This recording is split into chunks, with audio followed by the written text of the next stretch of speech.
The first time I saw her, she was sitting alone beneath the great observation dome of New Carthage Station, watching the stars, as if they were fragile living things that might shatter if she looked away now.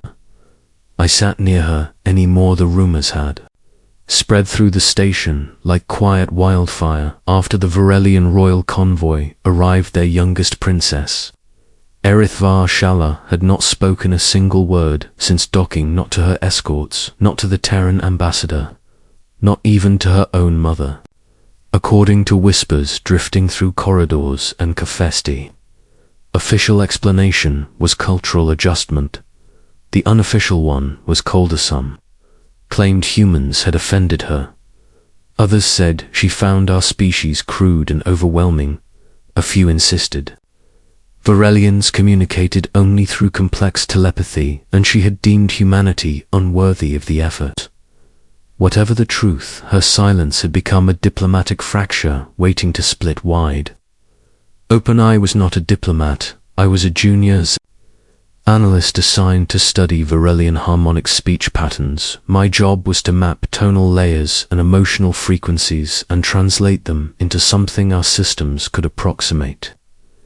It was tedious, delicate work, and I loved it. That night I had taken my datapad to the garden to finish annotating resonance charts. The dome projected a careful illusion of open space above us. Stars shimmered against engineered darkness, and distant nebulae glowed in soft blues and golds. She sat at the center, fountain luminous hair cascading down her back like liquid starlight. Varelians were tall and willowy, their skin faintly opalescent beneath certain spectrums. Aerith shimmered lavender beneath the artificial night, her bioluminescence pulsing faintly. Along the strands of her hair she looked impossibly graceful and profoundly alone. Her guards stood at a respectful distance, pretending not to watch her every breath. I had no intention of approaching royalty. Then the first tripped, my boot caught the edge of a raised stone panel, and my datapad flew from my hands, skidding across polished floor until it stopped near her feet. The sound echoed far louder than it should have. Every guard in the garden turned toward me, froze, with both hands raised. I am so sorry, I blurted. It was an accident. I just need my datapad. Bore. A guard could intercept. She bent down. Her movements were fluid, unhurried, almost weightless. She picked up the datapad and studied the glowing display. The screen showed my notes on harmonic layering. Spectral diagrams filled the margins alongside my messy annotations where I had attempted to describe emotional resonance in human terms. The garden held its breath. She tilted her head slightly as if listening to something beneath. The surface size swallowed hard. It is your language, I said softly. While my attempt at understanding it no response to silence pressed against my ears, thick and heavy, took a careful step closer. I did not mean to intrude, I added. I just wanted to apologize.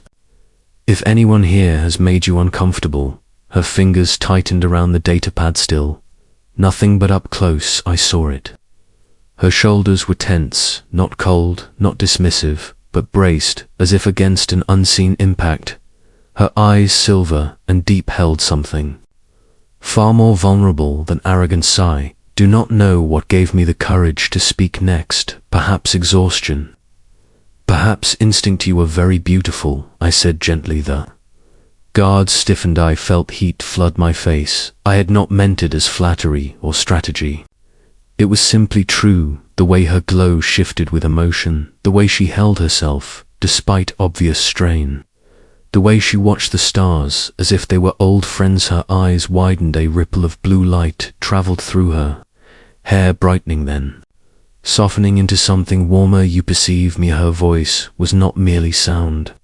It resonated through the air, carrying layered harmonics that brushed against my skin and settled in my chest. Even incomplete, even filtered through translation, it vibrated. Like distant music. You were speaking, I whispered. You perceive me, she repeated. Slower, this time. Yes. I said. I see you, her breath caught you. Do not recoil, recoil. I echo, your kind observes, she said quietly. You analyze, you whisper, but you do not recoil. Realization struck me with painful clarity. They were not whispering because she was proud. They were whispering because she was unfamiliar, and humans often respond to the unfamiliar with guarded distance. You think we are afraid of you, I said her.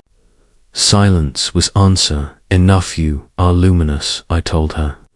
You are tall, alien, royal, and extraordinary. That is a lot for one species to process at once.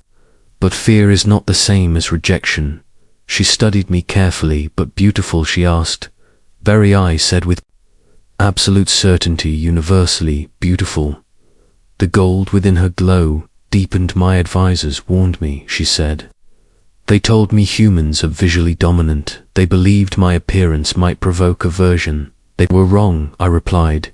She looked down at the datapad again. You catalog our speech. Why? Because it is art, I said without hesitation. Your harmonics carry emotion within structure. It is like hearing meaning woven into music.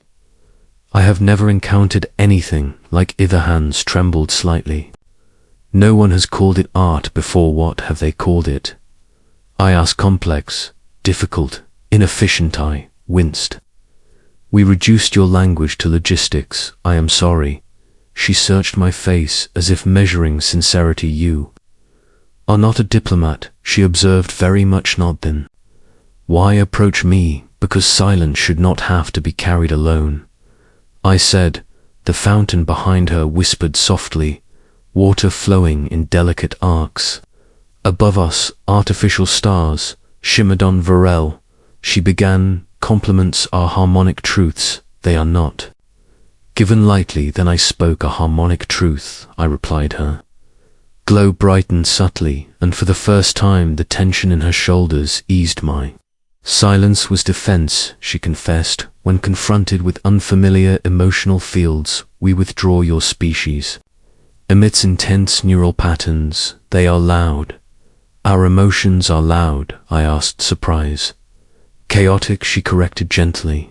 It is overwhelming to stand within them. That explained the distance, the guarded posture, the quiet. So, you were not refusing to speak, I said. You were shielding. Yes, and when I called you beautiful, your emotional field stabilized, she answered. It carried no hunger, no ambition, no calculation, only appreciation. Only appreciation. I felt my pulse quicken. Good, I said. That is what I meant. She extended the datapad back to me but did not release it immediately. You are the first human to address me without expectation, she said. That hurt more than I expected. You deserve better than expectation, I said. Her fingers loosened and she let go of the device. Then I will speak, she said. To whom? I asked. To your leaders, to your people, because one human perceived me as being rather than simple. Next day, the diplomatic chamber overflowed with observers. Representatives from Earth and Varel filled tiered seating, translators and advisors waited in rigid rows. The air vibrated with tension. When Princess Arith entered, conversation ceased instantly. She walked forward, luminous and steady. Then she spoke. Her voice filled the chamber, harmonics weaving through the air like living threads. Even without perfect translation, the emotion was undeniable. She spoke of difference as expansion rather than threat. She spoke of fear disguised as caution. She spoke of beauty that exists beyond familiarity. She acknowledged misunderstanding. On both sides, she admitted her own withdrawal and explained the overwhelming nature of human. Tensely, gasps moved through the chamber as translators struggled to capture nuance, and briefly she mentioned a human who had offered a simple, harmonic truth without agenda. I wished fervently to disappear instead. I found her gaze across the chamber and saw gratitude. There the treaty was signed before sunset. Headlines across Earth later called her the silent princess who found her voice. They debated policy and strategy and diplomatic brilliance. they never knew it had begun with a dropped datapad beneath artificial stars weeks. Past cultural exchange programs flourished. Forellian scholars studied human emotional resonance, while our scientists worked to better understand harmonic layering. The station felt different, less tense, more curious one. Evening, she returned to the observation garden. Human, she called softly, amusement. Threading through her tone, your species has given me a new title. Radiant, I guessed. She inclined her head. It is accurate, it suits you, I said on. Varel, she continued, our scholars now examine human emotional chaos with great interest. Chaos. Sounds right, I replied. Within chaos, she said, there is unexpected harmony. I felt that resonance again, gentle and warm. Your kind, she added, is overwhelming but sincere. That sincerity is rare among stars. I smiled at her. Then perhaps we are beautiful, too. Her laughter rang through the dome, bright, layered, and free like starlight transformed into music. It echoed off glass and water and metal, and something in my chest answered with laughter of its owning. That moment beneath engineered constellations, an alien princess and an ordinary human shared something simple and profound. Not strategy, not calculation, recognition. Sometimes recognition is the first step toward peace.